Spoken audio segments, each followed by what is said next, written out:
Pagkatapos mo dyan, magsaing ka na ha. Oo, magsaing ka na, huwag kang titingin pa. Saing ka pagkatapos mo maglinis niya. Oo na,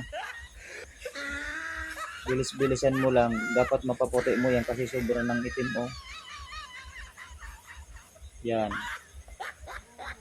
Sunod mo naman yung kawali ah. Patapos niyan, bilisan mo. Bagal-bagal mo. Bilis. Tingin-tingin pa kasi. Bilisan mo na, nagugutom na kami.